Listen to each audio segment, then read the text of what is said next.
Hello बच्चा लोग, welcome. तो अभी हम डिस्कस कर रहे हैं फाइनल अकाउंट 12 स्टैंडर्ड का। ठीक है। Wardha trader is a partnership firm जहाँ पर दो पार्टनर है, Ramesh Suresh. Partner sharing losses equal ratio. मतलब जो वो पैसा डाल रहे हैं ना, 1,20,000 और 40,000, तो रेशियो इनके हिसाब से ही है। तो 4 के टेबल में कैंसिल कर दो। ये 1 टाइम जाएगा, 3 टाइम जाएगा। तो रमेश का 3 है और सुरेश का 1 है, 3:1। उसका हमें ट्रायल बैलेंस गिवन है, जिसमें हमें मेंटेन करना बनाना है ट्रेडिंग अकाउंट फैक्ट्री वाला, profit and loss account office वाला, और balance sheet liabilities and assets. ठीक है। ये ट्रायल बैलेंस गिवन है बच्चा लोग। पहले क्या करेंगे हम, फर्स्ट स्टेप हमारा बनता है कि एडजस्टमेंट रीड करके टिक मार्क करेंगे। ठीक है। चलो, क्लोजिंग स्टॉक सिंपल, ऊपर नहीं मिलेगा। 2 अमाउंट रहेगा क्लोजिंग स्टॉक में, तो छोटा वाला।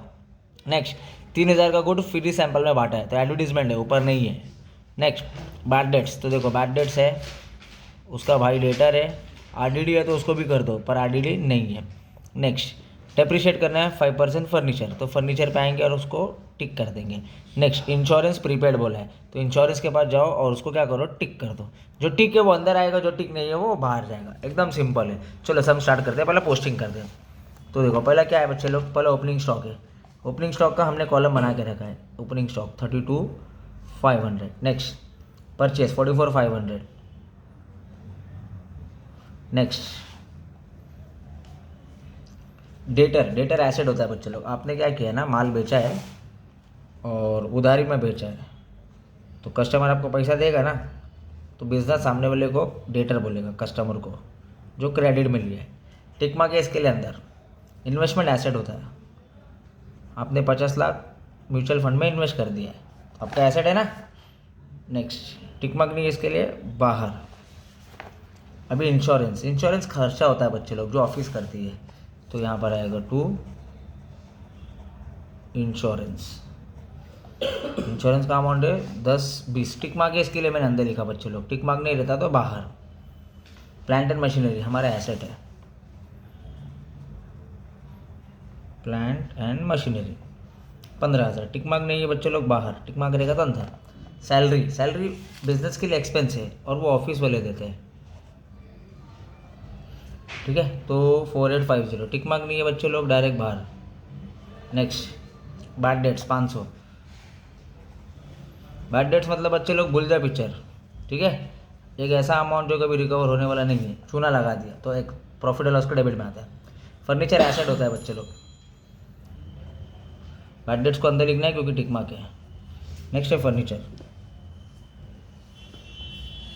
फर्नीचर, लैंड, बिल्डिंग, मशीनरी सब एसेट है बच्चे लोग, प्रॉपर्टी है बिजनेस की। टिक मार्क है इसके लिए अंदर।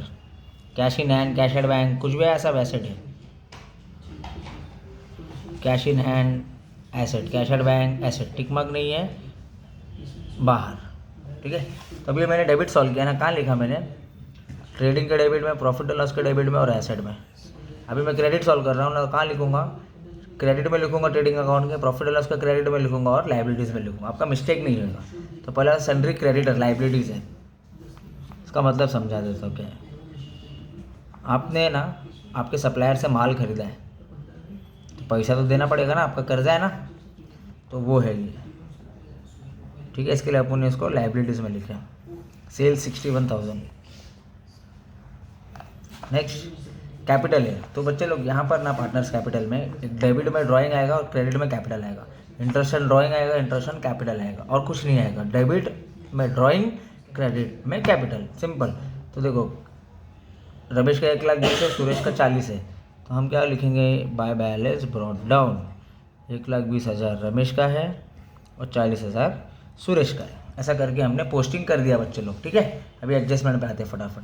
पहला देखो क्लोजिंग स्टॉक है ना, तो लिख दो कि ट्रेडिंग के क्रेडिट में आएगा, बैलेंस शीट के एसेट में आएगा। 1 मार्क मिल जाएगा अपने को, तो मैं लिख रहा हूँ बाय क्लोजिंग स्टॉक। 2 अमाउंट रहेगा तो छोटा वाला, ठीक है, पर अभी एक ही अमाउंट है 28,000। ट्रेडिंग का क्रेडिट लिख दिया मैंने, अभी एसेट, बैलेंस शीट के एसेट, तो closing stock 28,000। Next, goods distributed free sample. Trading का क्रेडिट फ्री सैंपल में बांटा है ना, तो प्रॉफिट एंड लॉस के डेबिट, तो मैं यहाँ पर लिखूँगा ट्रेडिंग अकाउंट के, by good distributed as free sample पूरा लिखना बच्चे लोग, आधा नहीं लिखना, 3000। और फ्री सैंपल में बांटा है तो वो एडवर्टीजमेंट हो रहा है, तो एक्सपेंस एंड लॉस है ना, और वो ऑफिस वाले करते हैं। 3000 पहला इफेक्ट इधर दिया, सेकेंड इफेक्ट इधर दिया, ठीक है, एडवर्टीजमेंट का। Next RDD further bad debts 800 रुपया, मतलब डेटर से कितना पैसा आने वाला था, 1 लाख रुपया आने वाला था।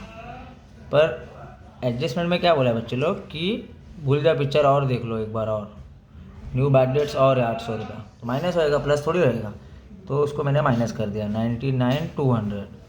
एसेट कम हो रहा है ना, प्रॉपर्टी कम हो रही है, देखो ना 1,99,000 हो गई। प्रॉपर्टी कभी भी कम होगी ना तो प्रॉफिट एंड लॉस का डेबिट में उड़ी मार देने का बच्चे लोग। 2 न्यू बैड डेट्स 800 रुपये। नेक्स्ट डेप्रिशिएट बोला है 5%, तो फर्नीचर पे जाओ, माइनस डेप्रिशिएशन 5%, तो 10% इसका होता है इतना, 5% इसका आधा कर दो, तो ये हो गया 625, इसको से मैंने माइनस कर दिया। वही दिमाग लगाना है बच्चे लोग। एसेट देखो 12 था, अभी एसेट 11 हो गया, कम हो रहा है ना, प्रॉपर्टी कम हो रहा है तो इधर ही आने का।